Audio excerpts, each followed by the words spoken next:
Mouse. Just give us a squeak.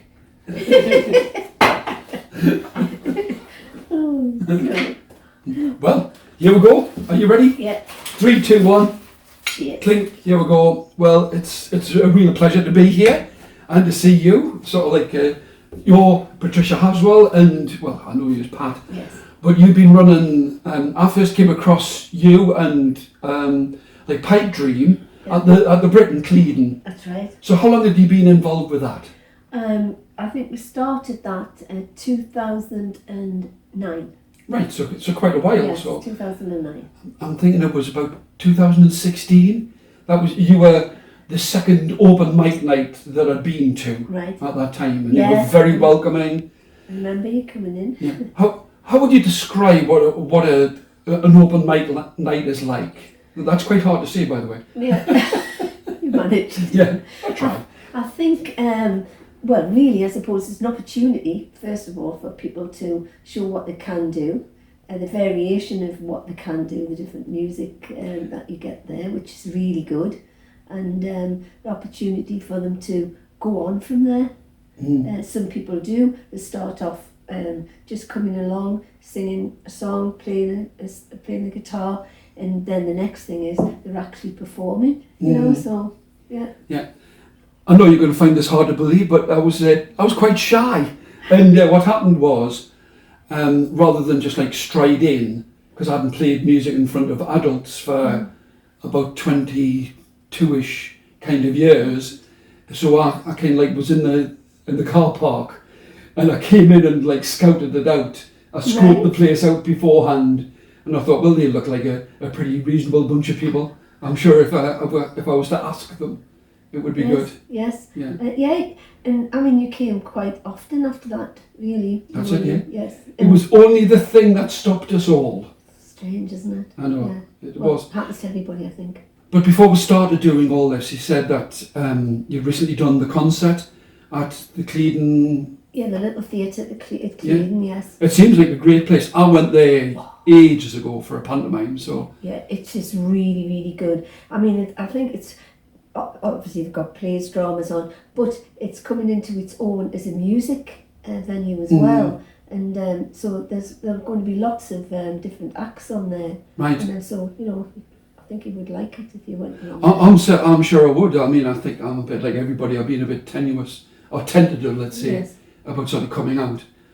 So, in the greater, grander scheme of things, you didn't suddenly start running the open mic night, though. No. What you did mention to me was that you were singing with your brother's group. So Yes. let's go back in time. Yeah. Well, yes. I started singing at school to begin with, and found that at Christmas time it was really good because my mum was a really good singer. She was Irish and born in Ireland. Can I just ask whereabouts? Cork. Cork. County Cork. Cack. Yeah. Yes. And her uncle, who lived in America and a record producer, came across to Ireland to persuade my grandma, her mother, to take her to San Francisco to be on the radio there. Right. But being a big, strong Catholic Irish family, my grandma wouldn't let her go.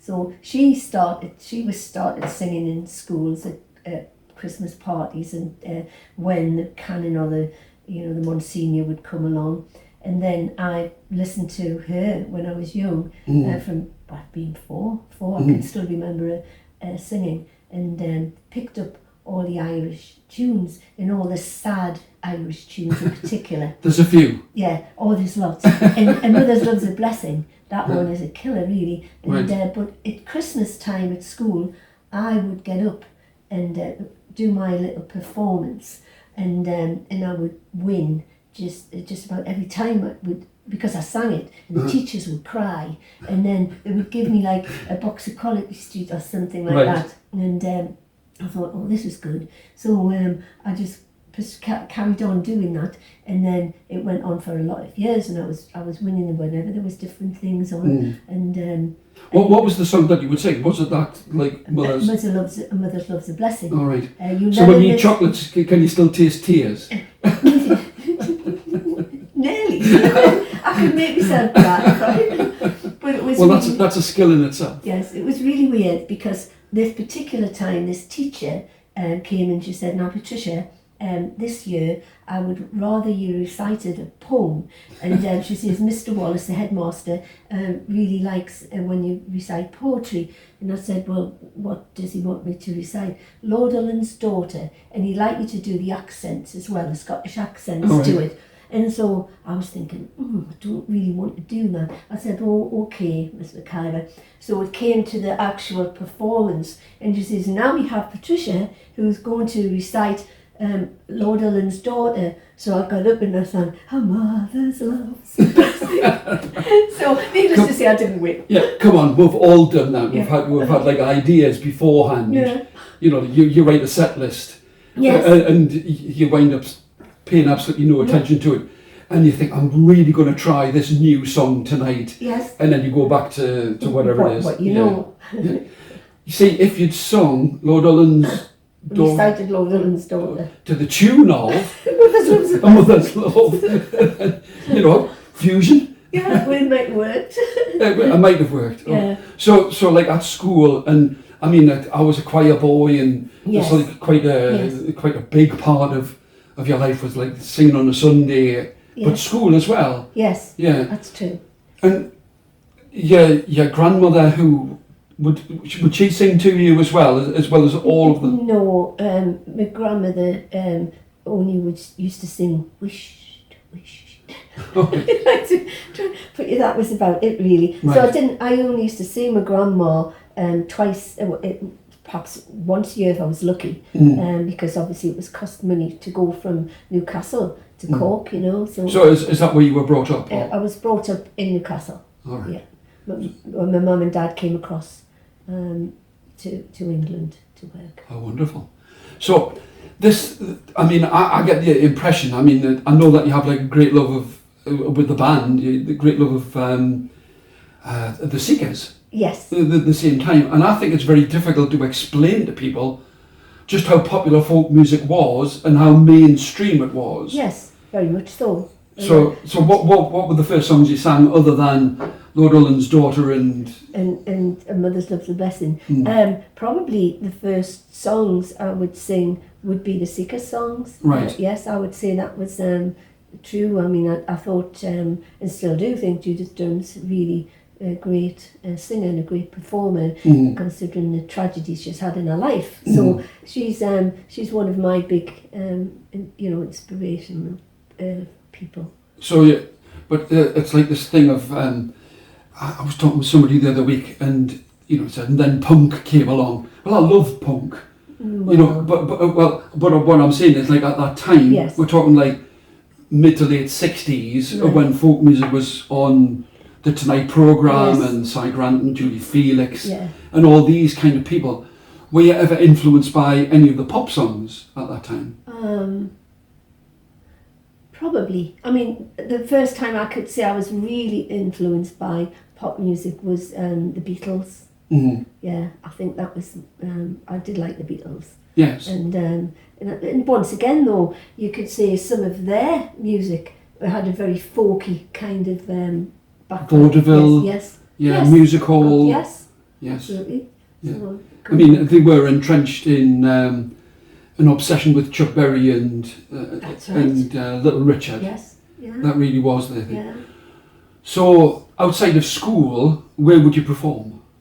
Because you I said started, it was in my brother's band, but there was like two bands before that. Yes. So everybody's got a genesis of bands that they've been know. through. Yeah, well, what happened was I answered an ad in the paper. This was the first one I answered, and these two guys who lived in Heaton, and they were going to call themselves Exit In, and yes. And anyway, I decided to go, and I realised that perhaps we're not the best guitarists in the world, but we started getting gigs all over the place, and we were doing all kinds of songs. But when it used to come to the middle bit, the instrumental part, they couldn't play it, so I would go singing. Like, the vocalise, Yes, I would do that bit. And anyway,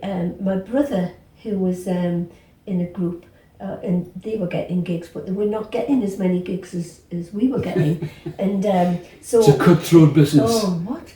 And anyway, he came to see, his whole group came to see us perform. And he sat, it was, I think it was somewhere in Sunderland, I can't remember the name of the club, but he sat and watched, and he looked, and the next thing I saw him go around the corner of the stage and sit round the side, and he said to me, he says, well, either you've got all the confidence in the world, he says, or you're mad. Because only your brother would say that. Yeah, he says, I couldn't get up with those two guys and do what you're doing. And he said, we've been thinking about it, about would you like to join our group? Right. And so that's what I did. Right.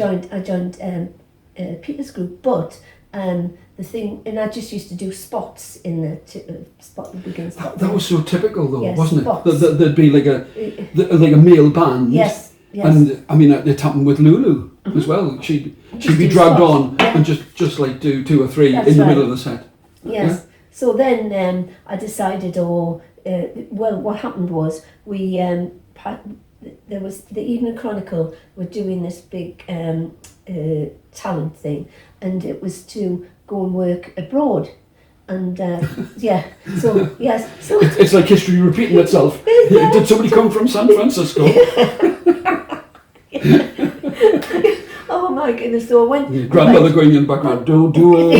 Yes, well, it was really weird. So we went. We went. Yeah, we went and did this audition, and you had 3 songs, and I sang one with my brother. I sang a Sika song on my own, and then there was an instrumental, and it was fine because we had a manager and everything at the time. And hang on just a second. What? Yeah. What? And they had all these people sitting around judging you. And right. Anyway, the next thing is there was nothing being said, and one of the guys out of the group said, you didn't move about enough, like, and so I said to him, so it looked like I'd cost them the gig. That's just a musician thing. Yes, yeah. And so the next thing was they came across and they said, yes, we want you to, how soon can you have your passports ready? Right. And so, I went, I thought, oh, this is great, So going tour around Europe. So then it's really weird because my mum took ill and I was the only girl. I mean, so like 5 brothers and I was the only girl, and she was going to have an operation. So I said, there's no way I can go. I can't go. I'll give you time to get a new girl singer, And anyway, we got back to the Jiggly Jean from Jarrah. Yeah. I can move. Yeah, and they got back to the ones who had booked us, and they said no, that if I couldn't go, they didn't want the group. Right. So that was kind of like an exit out of the group, if you see what I mean. Strangely, yes. Yes. Yeah. So that's quite a burden.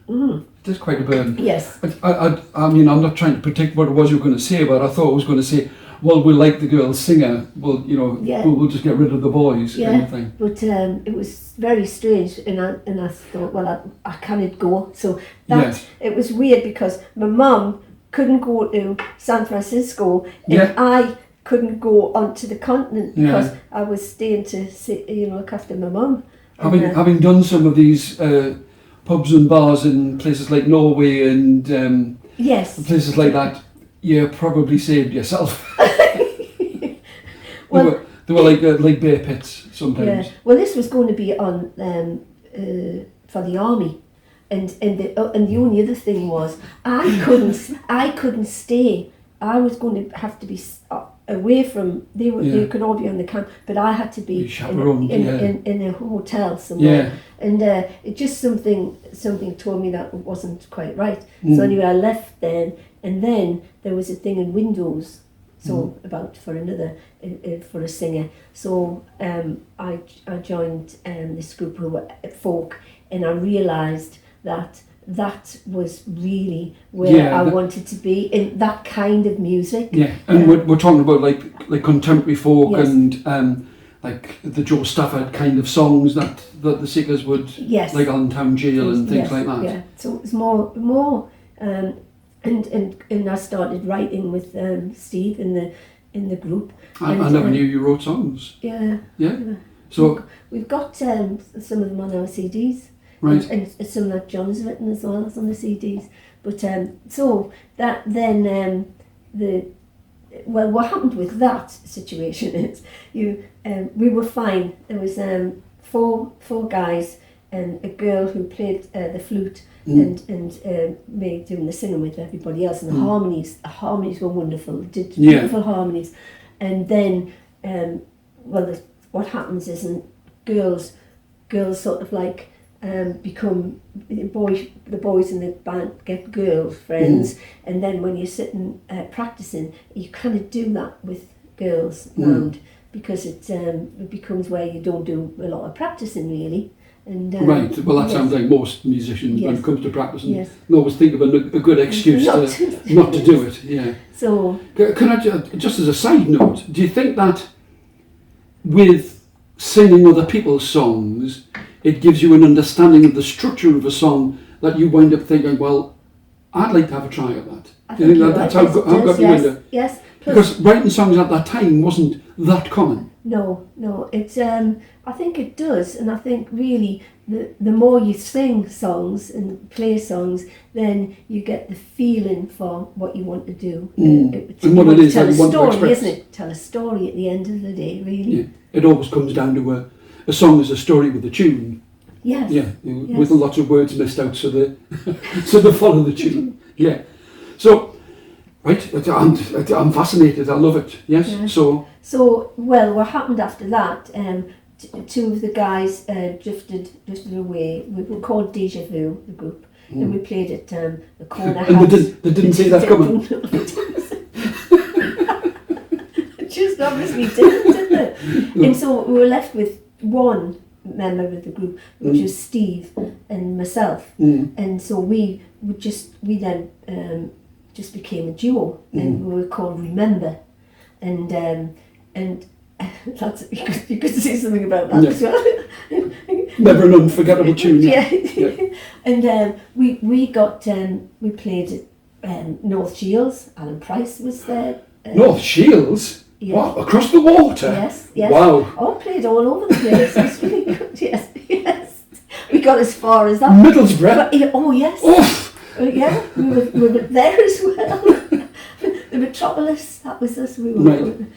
I think I played there. It was pretty much a bear pit in about 2000. There was just lots of chairs being thrown, but that's another thing. Yes. But so it sounds as if you were really playing a lot. Yes, we were, and then trying to think where we went from there. Or we went onto television from there, Steve and I.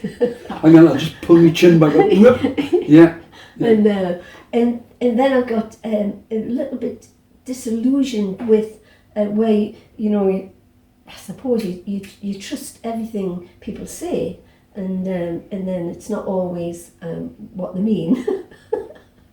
In music, just sign here, it'll make you a fortune. Yes. Anything. Well, I mean, we did that. We did opportunity knocks on television. Wow. And then but it was strange because when we were there, we met some very nice people, and these two floor managers who were chatting to us, and they said just be aware that you won't win. And I thought, well, why not?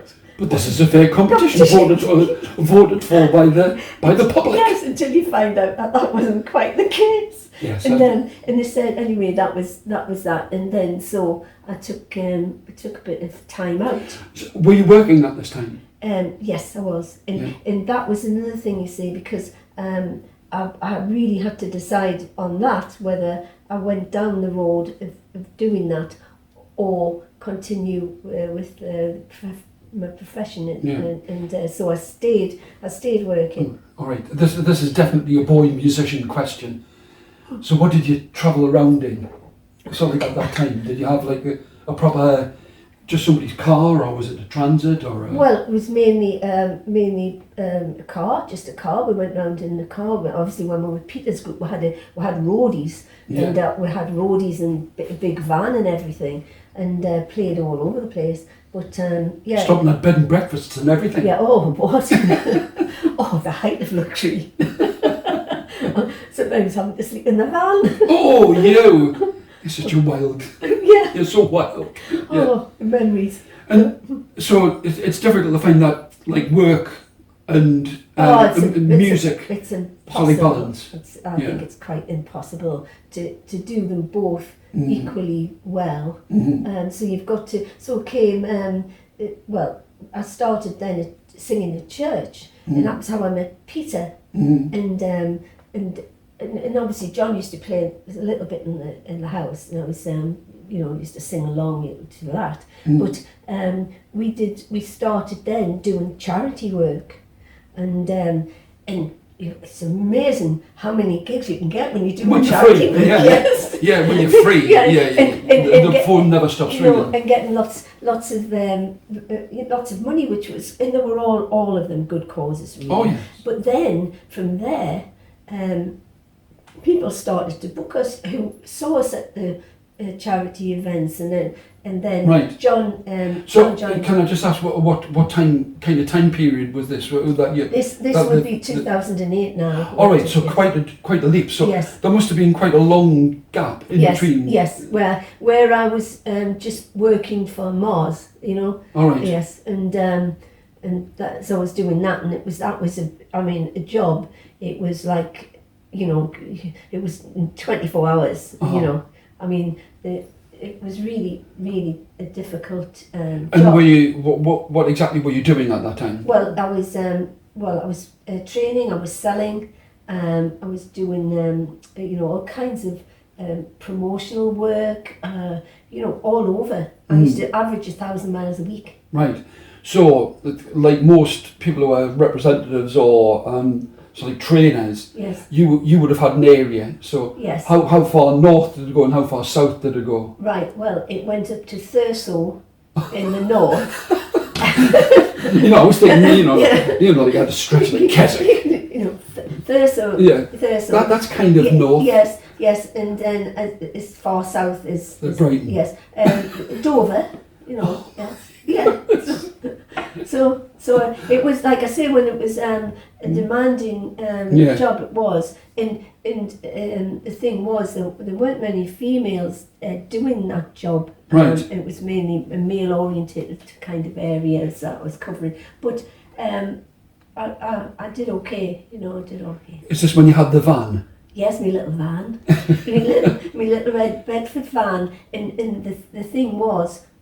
When I got my little van, I thought it was wonderful. That's why I took the job. I could have gone as an AA girl, because on the same day I got the job with Mars at Pipedream, and then the AA said we don't normally give you you normally have to return the van. Right. At the end of the day. Oh, I thought there was going to be that thing about something because you're a woman. No. Yeah. And it said, but you can take the van. We would let you take the AA van home if you take the job. And I thought, oh no, I'll go with the other one. And so I made the decision to go with Mars. I've heard some things, but I've never heard of anybody taking the job because they've got a van. I know, but in a Bedford van, just think of all of the gigs you could have done. But it was so that was really good, and then I managed to move up to a car because it was I was just merchandising at the time. See, that's such a female perspective. Then I got to move up to a car. It's a van. That's what matters. It was great that I had anything to go around in. Yeah. But what happened was the salesman who was doing the patch, they had these stands which they would put into different shops, and with all this little and cap things on. And then, So you weren't selling Mars bars? I just want to make sure. No, I was yeah, on the pet you did side. say pedigree, yeah. Yes, I was on the pet side. Yeah. And but this chap who was supposedly, I just would pop. I thought, oh, I've seen these stands, and I'll pop in and I'll mention to different people about these stands while I'm doing my merchandising in say the Co-op or something. And anyway, they were saying, oh yes, we'll have one of them. And I didn't realise this guy that was what he was doing as well, but he wasn't really selling any stands, he was skiving. All right, so, yeah, well, yeah. I can tell you, I mean, I've done quite a few jobs in skiving, working in a mattress factory. You know, you're walking past the stock and all in there's and I said something, where's John? No idea. Yeah. So, did that cause friction? Well, it did with him because he got the sack. You're ruthless. You're ruthless. You cast band members aside. You get picked up the sack. Yeah, I can see now the movie. I know. But Pat, the Revenge. But I didn't actually know that. You see, I just and then so when an opportunity came up on that side, this manager came and said, "We want you to come over to this side," and that's how it happened. Right. That's quite a career jump. Yeah. You see, and he expected logic. His job was to sell the stands. Yeah. And he wasn't. No. And nobody was. I mean, at that time, I'm presuming it's like, you know, everything seemed to be like plentiful. All I'm back in Britain, everything's fine. Yes. You know, oh, we're not selling money. It doesn't matter. That's what right. does it matter? Gravy trains, it was called, wasn't it? Gravy trains, so that's what went on there. It's strange. So that kind of like occupied. But you must have had an interest in music in that interim period. Oh yes.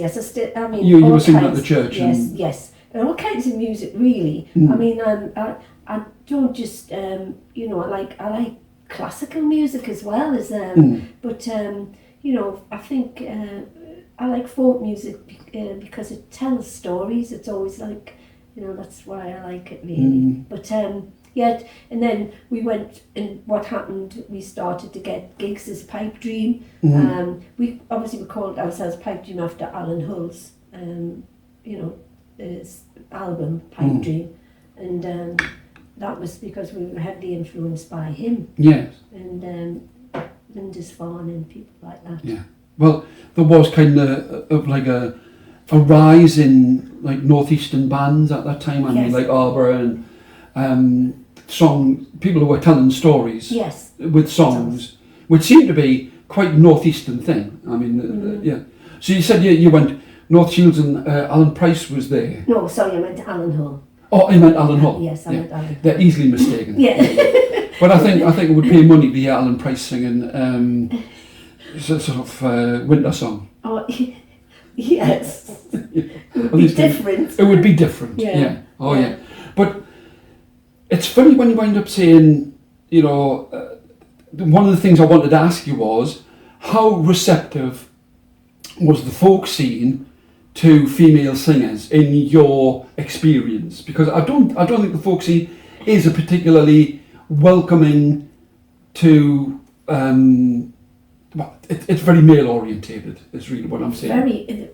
Really, I've got to say, we've been everywhere we've been. It's been really good. You know, I mean, that's the only thing I can. Even when I sang unaccompanied, I would go and sing different places unaccompanied, and I've got to say, people have always been very, very receptive. Yeah, I mean, there is a kind of a nurturing aspect at the moment with all of the colleges teaching students how to be performers. Yes. You know, so you'll see like a lot more younger people, and you know, 50% of them, strangely, yes, you know, would be like female. Yes, and the good thing about them is that they can they're playing instruments as well, aren't they? You know, violins and various things like that. Yeah, so.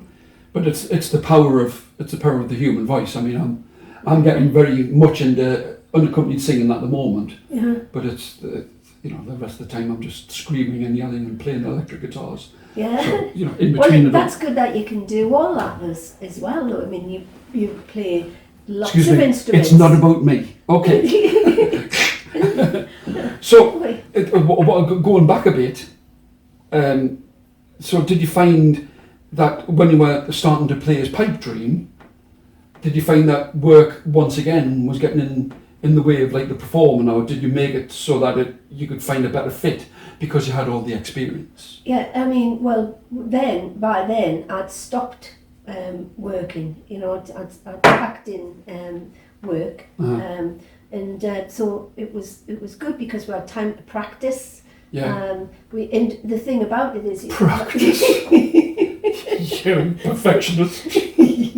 Practicing, rehearse. But it was good because we rehearse a lot, yes. we practice a lot, and it shows. Yes, I mean, it shows because you put on a very professional show. Oh, thank you. And Thank you do that thing where you link them, not by sort of like this is the third song of my fourth album. Yeah. I can feel myself kind of going, say something, anything, you know, how you got here. Yes. You know. Yes. But you know, it's about communication. Well, it usually ends up when I'm chatting that I realise I start because Ewan Carruthers was very wonderful, supportive of us. Yeah. I mean, he came, he travelled up from Leeds to see us play. Did he say like get rid of the lads? No, he didn't actually. No. Seems to be the story of like Archer. No, he didn't. He did say that he had a song which was really nice that he'd written, which he wanted us. Oh, which one was that? It was a brand new song. Oh, right. It was called That's All, and he'd had all the words to it, but he says I need to come up and just for the lads to show them exactly how to play before it. They leave the band. Yeah. Yes.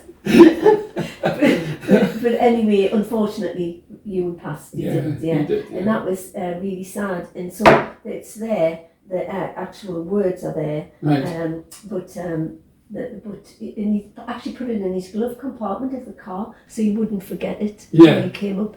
And it was about a lady in the desert, she I forget her name, but she made a theatre in the desert in America, and she painted all the audience on the walls. Oh, I think I've seen that.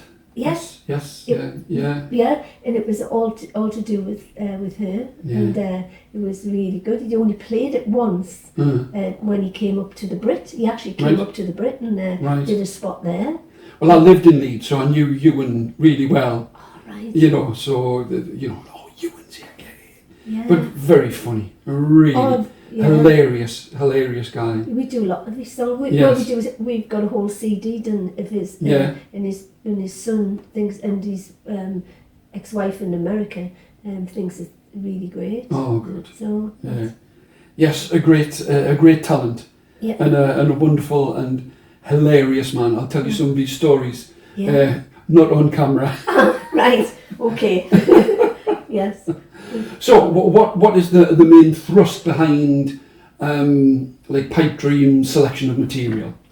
Well, I think variety in what we do. I would say that's one thing that's important. That everything doesn't sound the same. Mm-hmm. You know, that you can vary the artists that you're singing. I mean, I like people like Robert Plant and Alison Krauss. And, oh yes. Yes, and so we do some of those. Obviously, Seeker songs are in there. Mm-hmm. Ewan Carruthers songs are in there. Mm-hmm.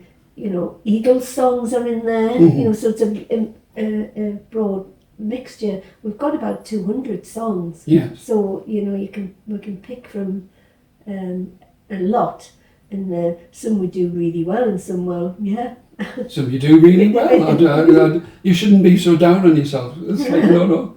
That's a very entertaining evening. And varied. Yeah, I think that's. Well, the good thing is if you don't like the one, perhaps you like the one that's coming after, and somebody else will like the one before. Right. Yeah. Well, I'll end up saying, like, if I'm singing one of my songs, just imagine it was written by somebody you like. You know, that kind of thing. So that. But I just go to entertain and love the songs. Yes. You know, that's that's the main the thing. main thing. Exactly right. I suppose what I would like to do is like come back to the first question. How do you see music now in the light of somebody who's like run a more open mic night? You must have seen like quite a wide variety of people coming through. Is there any kind of trend or specific kind of song that seems to be coming up? Well, I would say, I mean, what I have noticed is country music seems to be making what I would say a comeback, or I would say that's sort of like, and also Irish music. I think that's In the tail end of the Furies having just been in the area, I've noticed everybody singing Fury songs. Yes, that's exactly right. Yes. And but people do like Irish music. Yes. You know? Especially a lot of the diddly dee stuff, as I call it. You know. Right. Okay. Yes. We went to Ireland early 70s. And they thought it was hilarious. It was like a load of English lads playing what they called country music, but they didn't mean like country and western music. Yes. They just meant music from the country. Yes. Because nobody was playing it. And then No. and then Riverdance happened. Of course. Yes. Yeah. And the Dubliners and everybody else. Yeah. And I don't know. I mean, I think we've covered everything. Yes. And I just love the fact that you've been so open about your ruthlessness and the way you cast people aside. It wasn't quite like that, but you know. I know it wasn't.